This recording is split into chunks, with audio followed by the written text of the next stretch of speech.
So my name is Donnalee Donaldson. I am the country director for the Rwanda office of Educate. So Educate is a social enterprise NGO that partners with governments that are seeking to reform education systems, to change the way that teachers teach, and ultimately to improve the livelihoods of the youth. I am originally from Jamaica, but as I said, I now live in Rwanda.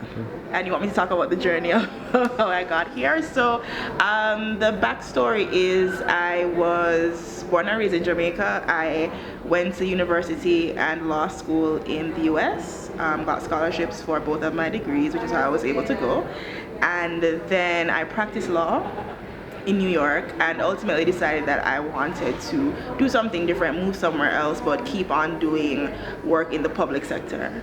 And at the time, a good Ghanaian friend of mine, who's still a very dear friend, who I had gone to university with, she actually was really encouraging me to come to Ghana with her because she wanted to move back home. And she gave a message that many of us have heard about the need for the sons and daughters of the diaspora to come back to the continent and really be a part of building 21st century Africa. And she really sold me on it very well. But I was really convicted about wanting to make sure I had a job first before I came. And so I didn't find what I was looking for in Ghana at the time, but I did find a really great opportunity in Rwanda, and that was over 5 years ago, and I'm still in Rwanda today. So it seems like things have been working out well. So I've been able to continue working in the education sector in Rwanda, which I'm really happy about. I first came to work with an organization called Kepler.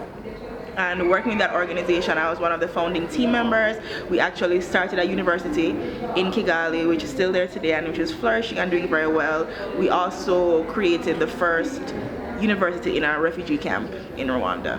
And so that's another project that also continues to run, and we have great support to keep that going, and there's lots of great staff now keeping that mission going. For me, it was really important to do work with the government because I'm a big believer in systems level change. That's why I went to law school in the first place, and so that's why I made the transition to the work I'm doing now, which is more about supporting reforms across the entire education system, not just in one school. Wow. Was studying law your first choice? Oh no, I went through many choices. My mother's a chemistry teacher, was a chemistry teacher for 40 years, so I grew up definitely thinking I was going to go to med school. I was a chemistry honors student in university, actually, for the first 2.5 or so years. But what happened was I really loved the theory of chemistry, but I hated the labs. And so the more advanced you get as a science major, you end up spending 12, 18, 20 hours of your week just in the lab, and I just did not like it. I was finding the theory, didn't like the labs, and so I had to figure out what was I going to do if I didn't really enjoy that. By that point, I had picked up English as a second major because I really love languages. I love reading all the books, writing all the critical essays and all of that.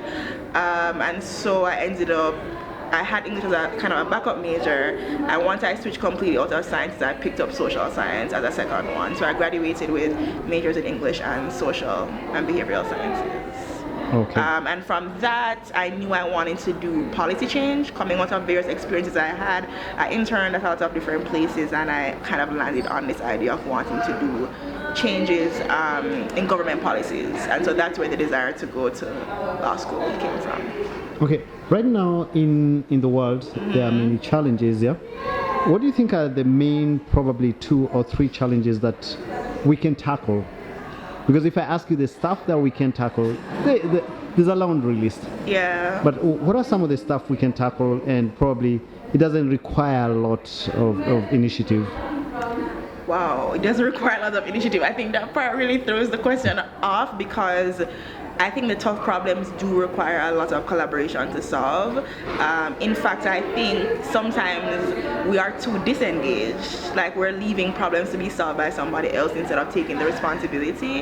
And I think all of us have a part to play. So I don't really think there are simple solutions, but I think there are solutions that could be simple actually if everybody did a small piece of them.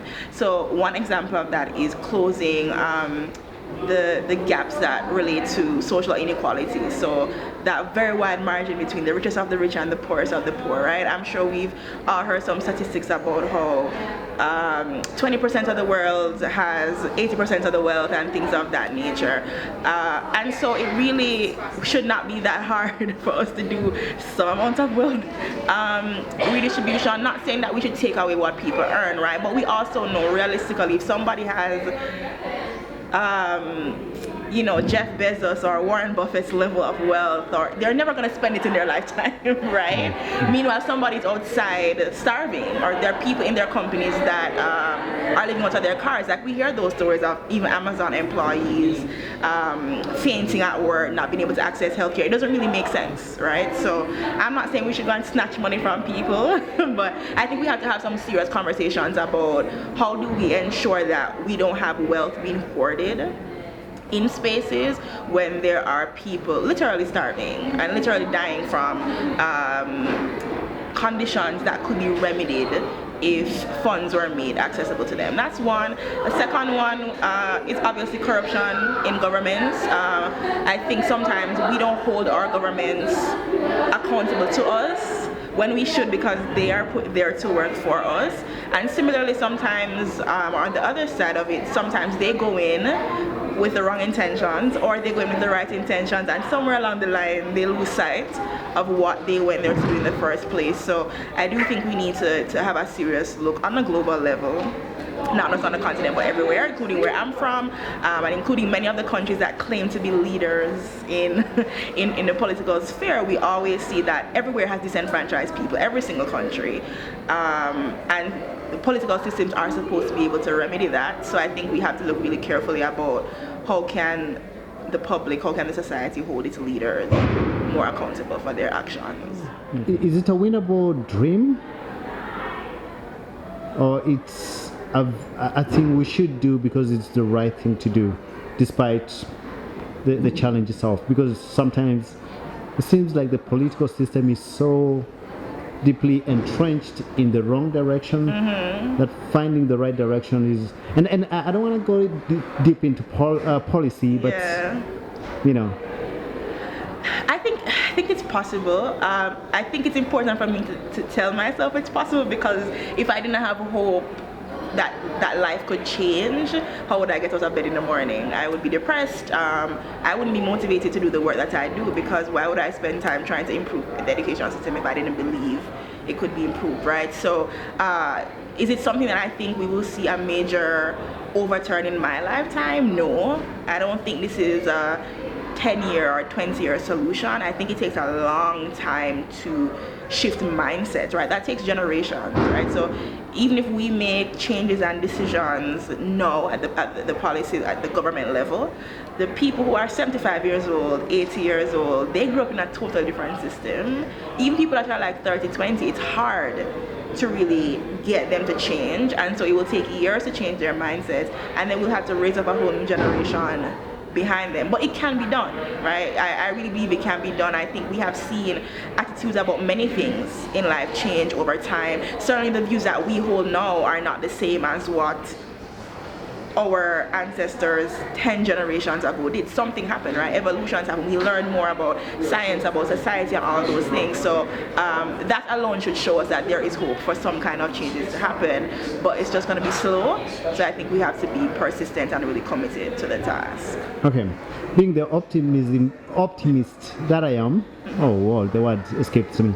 So being the optimist that I am, from your own point of view, yeah. What would you consider some of the wins, like probably just one or two wins that you think are changing lives? Well, some of them are legal, and obviously I believe in the power of the law, right, as somebody that went through that kind of education. But we have seen that in different countries where we have changed laws that have made things that used to be commonplace abuses against certain populations are now illegal. Now that doesn't mean all those attitudes change, right? We see that with apartheid, we see that with even post-civil rights movements in the US. There are still lots of challenges because people's mindsets didn't necessarily change, but there were slow slow cracks were made, right, in kind of the surface of these problems. And so I think that's just one example of how the fact that schools are desegregated, for example, or the fact that in many countries where race used to be an absolute barrier to somebody having a job, now legally somebody's not allowed to tell you cannot get a job because you're black. They might try other ways, and they do try other ways, but we do have mechanisms to fight about them. Even some of the things that we're allowed to do as women, right? The fact that I'm able to even have a degree 3 generations ago would not have been possible for a wide variety of reasons, whether it's societal, in my culture and other cultures where it was just not permitted. We look at Saudi Arabia where women can drive now, you know, like little things like that. It doesn't mean that the entire culture has shifted, but it does make a difference for that woman who can now drive, or that child that can now go to school. What makes you wake up in the morning? We had discussed that briefly. Mm-hmm. Yeah, what makes you wake up in the morning? Because for me, there's another story to tell. Mm-hmm. There's another of our story to tell, and the world is hungry for our stories. What makes you wake up in the morning? Oh, that's why you wake up in the morning? One big part, and another one is I run an innovation space. And we innovate some of the most awesome stuff in maternal and newborn health. So that's kind of inspiring. Okay. Yeah. So things that wake me up in the morning, one is I actually really am passionate about education. I believe that it's a fundamental right that every child has, and yet is not being properly delivered. Even in situations where we've given children access, we don't give them equal access, we don't give them the same quality of education. And I don't believe that the community you're born in should dictate the quality of education that you have. So that really makes me wake up in the morning, like a real burning desire to improve education conditions. That's one of them. A second thing is I am really personally concerned about the global black condition. I think it's a really unfortunate thing that in almost any country you go to, if you look at the darkest people in that country, somehow they are the poorest ones, right? And that is not an accident, it's not a coincidence. A lot of the world's wealth was built on the backs of black people, and there are lots of systems in place now that I think promote and propagate a lot of anti-black capitalism. And so that's something I think about, is when I die, I would like to die knowing that I did something to help to elevate the condition of black people. And so a part of that is working in education. It's why I do the work that I do. A part of it is also, like, I'm very much into the creative arts and telling our own stories, whether it's through literature, whether it's through music, or whatever forms, because our stories are really important, and I think that is a connecting force across the diaspora that helps us to realize that we aren't alone, and it helps us to learn from each other, and so that's really important to me as well. In closing, anything that you think we've left out? No, because this has been I don't even know the purpose. I don't even know what you're gonna do with it. Yeah, it's been a wider conversation, and we're just going to say hello to the people, perhaps. Oh my gosh, I don't even know. What do you think? What would you want me to add? Just it's telling our stories, so it's a start. It's that start. Yeah. I don't know how to end. Give me a suggestion, please, of how to end. We've had what you do for work. Mm-hmm. What is it you do for fun? Oh gosh, what is fun? Okay, what I do for fun. When I briefly mentioned that I'm very much into the creative space, so I love to write. I really enjoy music, and I love finding Afro-Caribbean connections. That's also something else that I'm really passionate about, is bridging those connections between the Caribbean and Africa and the global black communities, as I said before. Because one thing that really pains me is that within our communities, I feel like we don't look to each other as experts. So for example, if somebody in Brazil is trying to solve our problem, they don't think that somebody in Kenya can solve it. If somebody in Uganda is trying to solve a problem, they don't think that somebody in Jamaica can solve it, right? Like we think of all the experts as the quote-unquote Western countries, but there's so much excellence and there's so much innovation and so much creativity within our communities that I really want us to acknowledge that we can solve our own problems, that there's so much expertise within our community that we don't tap into. So that's something that I'm really interested about on an intellectual level. One of the ways that I try to capture that is by interviewing people and collecting their stories. So I do have a podcast where it's called Diaspora Diary. So if you look on iTunes, SoundCloud, Spotify, anywhere you find podcasts, if you search Diaspora Diary, you'll find it. And that's where I try to catalog those stories. So I interview whether it's a Black American entrepreneur in Rwanda, or a Jamaican entrepreneur in Uganda, or just like different people from across the diaspora who have been traveling and trying to build like different narratives than the ones that we normally hear about ourselves. So if people want to stay in contact with me and know more about what I do in terms of telling those stories, they can look my podcast up. Okay, what's that podcast again? Diaspora Diary. Sounds interesting. Yeah. And it's on iTunes and everywhere podcasts are found. Everywhere podcasts are found. iTunes, Spotify, Stitcher, SoundCloud. I think those are probably the main ones that people use. Okay. Yeah. Great stuff. I think it's been a really great conversation. Yeah. Yeah. And, on the periphery of what was the conference again? So it's the Seagull Family Foundation's annual meeting. So the Seagull Family Foundation is a funder of, at this point, I think hundreds of NGOs across East Africa. I would say East and Southern Africa. So what they do is they give funding.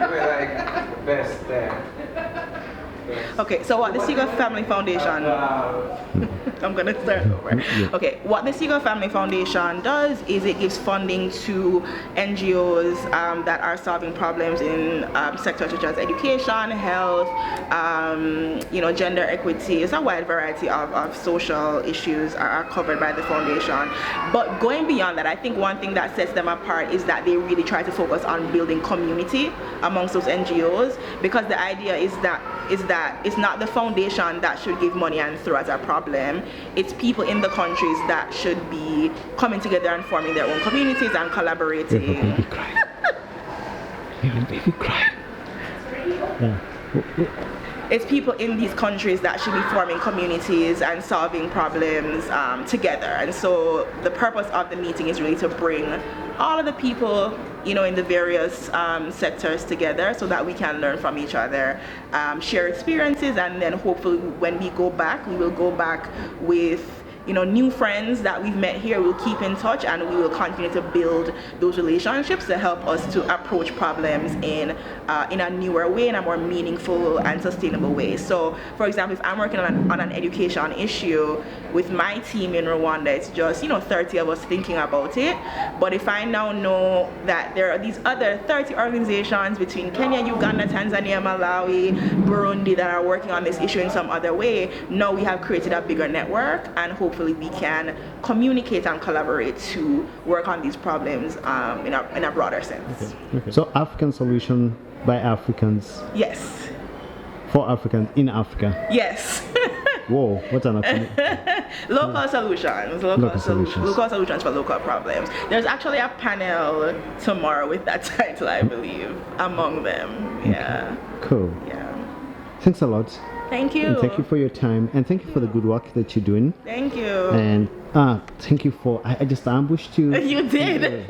You did. And I still don't even know where this is going, which is slightly scary to me because I'm very much a control freak. So not knowing how you're going to use it is really scaring me. That's really an oxymoron, because you do a podcast, and podcast, anything goes. That's true. But Oh, that's how you release your control. I guess the creative part is like releasing, Yes. Yeah. And also with the podcast, I interview, so I'm still in control. I'm not being interviewed, which is different. Yeah. And so you don't do a lot of interviews? No, I interview people. So I mean, that we get. That's now being on the other side of the camera. Yeah, that's unusual. That part. Why is it unusual? I mean, you're very bubbly. Thank you. Oh, that's something else I do for fun. I host events. Okay. So my concerts, I MC events, moderate panels, things like that. What kind of events?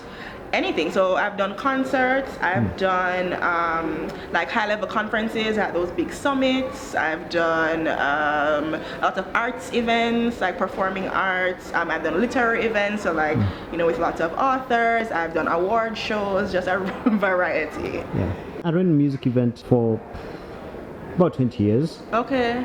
And I just worked out recently. Given the talent that we have in this country and in Africa right now, the level of growth and the level of adaptation is a bit still slow. Okay. So that's why I've embarked on telling our stories again, going back to that because that was my first love. Poetry, telling stories, and music, films, those kind of things. And now I'm thinking innovation because we have enough laundry apps and apps we don't use. Okay. So how about we take apps and make actual products, hardware, those kind of things, and then put them in the world and collaborate with the biggest manufacturers, players, NGOs, whoever is out there. So are you into like maker spaces, fabrication, Internet of Things, that kind of? Exactly. Okay. I'm part of the Makerspace Nairobi. Oh, okay. And tomorrow we're going to Kenyatta National Hospital. Okay. For a new hackathon. Oh. So it's gonna be week 2. They're there for 8 weeks. So 8 Saturdays. But we call them 8 weeks. And between week 1 and week 8, they are supposed to come up with a real product, prototyped, done, researched, and talk to clinicians. So those kind of things. So tomorrow is their first visit. On Saturday they go back, put it down. You should come visit. Okay. I'm gonna be here. I'm doing 2 panels on Saturday. Oh, okay. Yeah.